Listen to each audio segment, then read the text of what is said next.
of that boost in these psychological characteristics of risk-taking and propensity to violence among that bystander segment. These problems notwithstanding, again, I'm looking at this from a political point of view. I think that Michael is making a very important point on what the serious problems that we have with democracy's dropouts. We don't, in the published polling, the public or published polling business, don't spend enough time looking at the consequences of an increasingly American society that's increasingly stratified by wealth, education, and knowledge. We focus on where the action is, on voters, on probable voters, or even intermittent voters. And I think you do a good service in this book in detailing how some of these problematic increases in these negative psychological characteristics are on the rise. My only issue is I just don't buy the political conclusions that you draw from it. But otherwise, I have a high view of what your research says about, what this research says about American social psychological trends. Otherwise, thank you.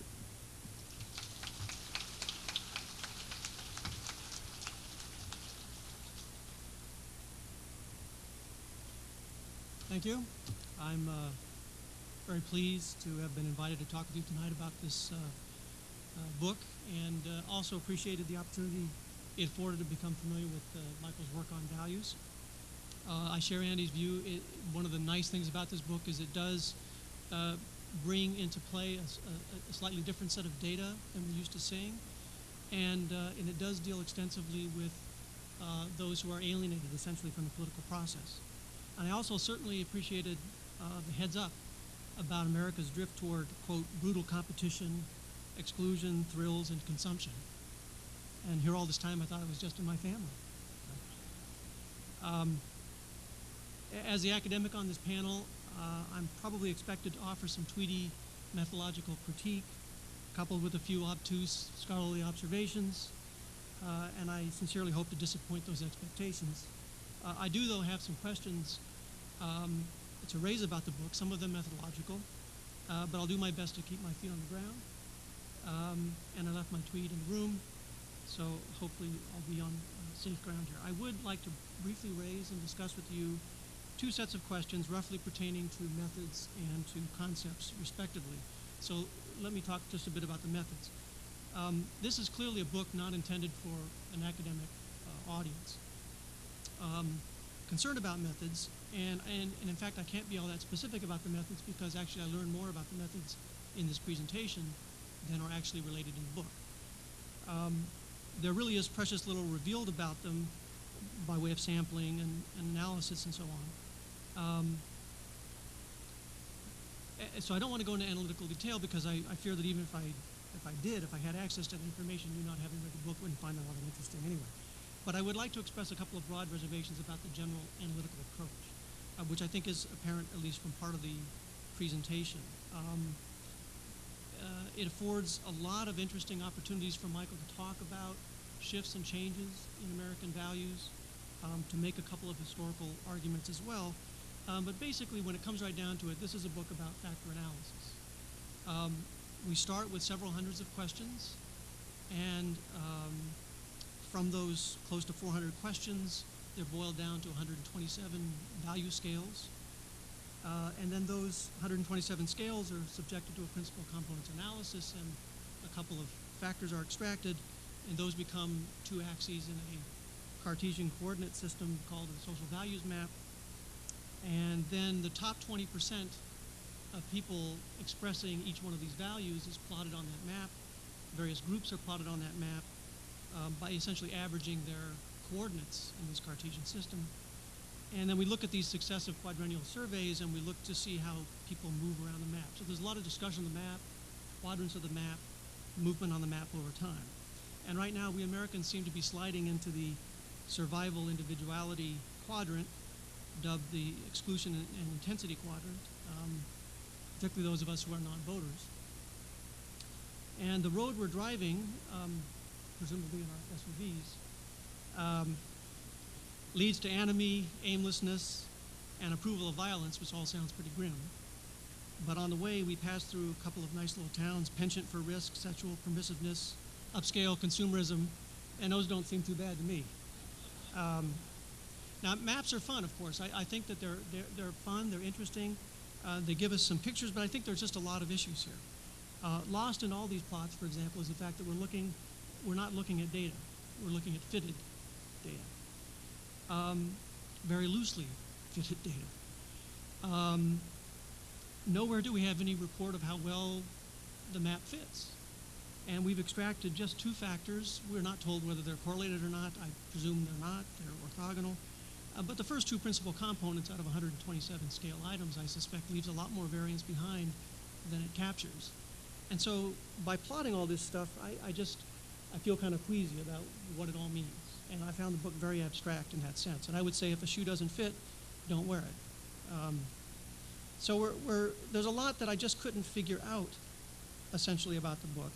And I do think it produces some odd patterns, because if you don't account for all of these other factors that are doubtlessly floating around there, you have some odd placement. So, for example, protection of privacy, the sense that people feel the government is getting a hold of personal data and they're frightened about that, ends up in the status and security quadrant. High respect for authority and high survival, and it doesn't really make sense. Racial fusion, accepting ethnic diversity and interracial marriage, ends up in the exclusion and intensity quadrant, and so on. In short, I just think the data are over-reduced. And although the goal is a kind of deep structure, there's a lot of discussion about trying to get at the kind of underlying, quote, unearthing the rich bed of meaning carried by these values, I think the picture here, it's shot through a lens that probably distorts as much as it illustrates. At least I have that fear. And I never felt, oddly enough, that I got to know the data. Now, actually, what's interesting about the presentation is that there are simple trends that are talked about, and I really would have craved that in the book. So I think the data are very interesting. I just don't think that the map itself is necessarily the best way to go about describing these data. So what would I have liked to have seen? I mean, as much as I like trying to get at latent variables and latent factors, I've done a lot of this work myself, and sadly, there's just no magic in them. It's very hard, in fact, to get these things to fit properly. So the goal is deep structure, but I think the deep structure is a little bit murky, and for my taste, I would have floated much closer to the surface. Take simple marginal trends instead of the arrows on the map. Take the simple trends over time. There were these index scores, which weren't described here, but they're very hard to wrap your mind around. And they seem in some ways to overstate some of the differences. So I'm used to going into data expecting, sort of stereotypes, big differences. And what the data typically show you is that they're not there. Or if they're there, they're hard to find. And here we have sort of the opposite. We go into the data, and things that don't look all that apparent, thanks to the magic of the social map, now look like stereotypes. And I just get a little bit nervous about that. So what would I have liked to have seen?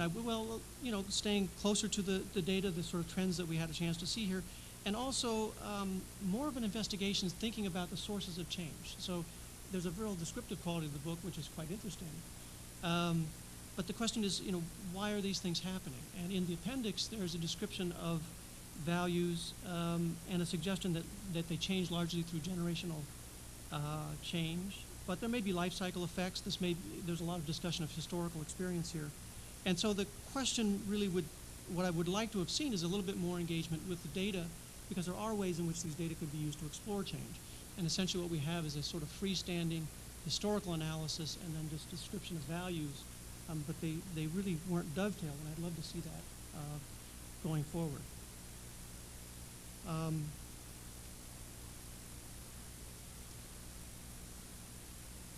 Now, some of the changes that were produced here, I think, are unlikely to be the product of generational or historical forces, and some of them, experienced a pretty short a time trend here. So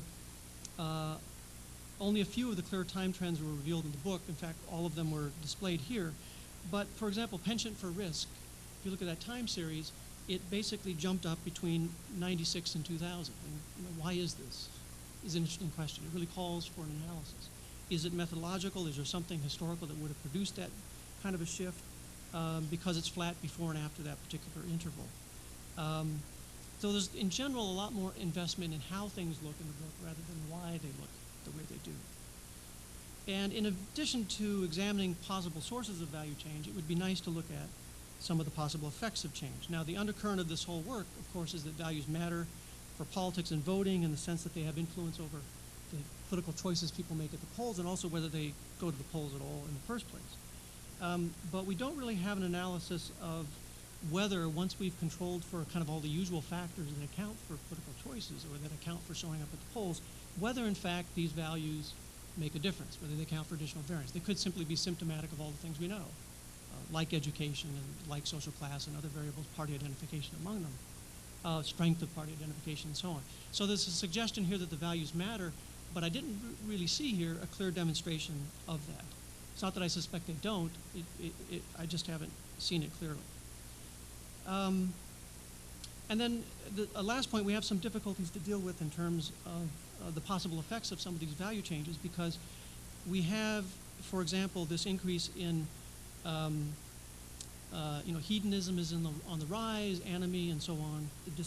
Disaffection seems to be growing, but we don't quite see that paralleled actually in electoral participation and turnout during the periods that we're discussing here. Approval of violence is on the rise, but crime is actually going down. Americans are saying that they value saving more, but they're saving less, and so there seems to be very odd disjunctures between value change and what we might expect would be the outcomes or expected of those changes in values. So a lot of the effects seem to be largely assumed here. And my final question about the book, and I found it very thought-provoking, but it's a basic question about the central concept of the book, and that is value, the theme of this conference. I know political operatives seem to be completely taken by this idea of values. We talk a lot about values. People are convinced of their importance. But these things, these values, seem awfully amorphous to me. In his appendix, Michael briefly discusses values. He recounts some of the historical work of Rokeach and Rokeach's distinction between terminal values, desirable end states that we seek, like liberty, and instrumental values, the means we use to achieve those end states. And he went to some length, Rokeach did, to try to distinguish values from other things, attitudes, opinions, and so on. But here we have something of a grab bag. So the list of social values includes things like a commitment to focus on diet, trust in advertisers, having a sense of being financially well off, the desire to assemble a diverse network of friends, fear of immigration. I mean, these strike me as widely disparate phenomena, and to call them all values doesn't seem to accomplish too much. Now, Adams says in his appendix, quote, values stand in for a whole host of mental, emotional, and motivational postures and preparednesses or sets with which we conduct our transactions with others, with the world, with ourselves. And I wonder, postures, motivational sets. This seems sounds like old school attitudes, essentially, because that's the way we thought of attitudes. They're very deep-seated motivations that drive us to behave in certain ways. And of course, finding that deep underlying general motivational structure that would help explain across a lot of different situations how people behave it's the holy grail of social psychology. And I don't deny that such deep influences exist, but I think that the past half century of research has given us lots of evidence that behavior is highly contextual. It's grounded probably much more in changes in social context than it is in these sort of deep transsituational motives that drive behavior. And some years ago at a AAPOR conference, a lovely meeting in Cadenabia, Italy, Norbert Schwartz argued that there were no such things as attitudes, that all opinion was driven by social context. And I think that goes too far, but I think we also err when we too quickly lay claim to deep underlying forces that shape behavior. We need to have some evidence that those kinds of values properly conceived and measures account for variance in behavior. in the votes we cast, the opinions we express, and so on. And researchers such as Stanley Feldman, I believe here at the conference, has done some of this work in the context of policy opinions, and I would hazard a guess that he'd tell you it's not that easy to demonstrate clear effects of these kind of deep underlying values.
Bravo, Michael.